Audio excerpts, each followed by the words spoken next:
The more resilient we make ourselves, both individually and collectively, the better we can stop emergencies from growing into crises.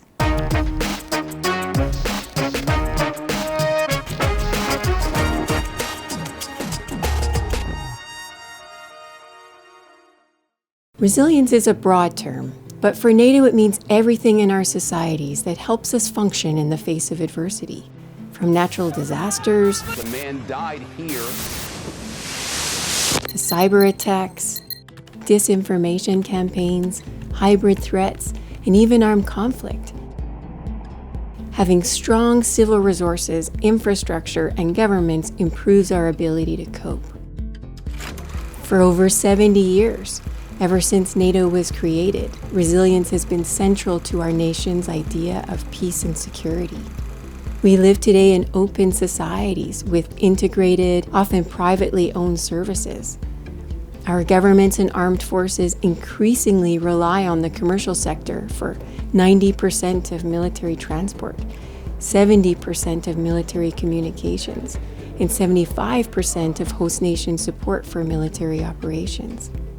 For these reasons, NATO has developed baseline requirements on resilience. For societies to function in the face of a crisis, they must be able to ensure the continuity of government, the strength of critical civil infrastructure, the provision of essential services, and the ability for civil and military authorities to work together. NATO allies have agreed to these requirements, which they use to evaluate their own level of preparedness, and allies continue to adapt these requirements to take new risks and challenges into account, like the emerging implications of 5G communications technology, supply chain vulnerabilities, and the impact of COVID-19 type pandemics. NATO also provides a venue for allies and partners to share their best practices based on experience. Resilience is NATO's first line of defense. It lets us absorb shocks and surprise.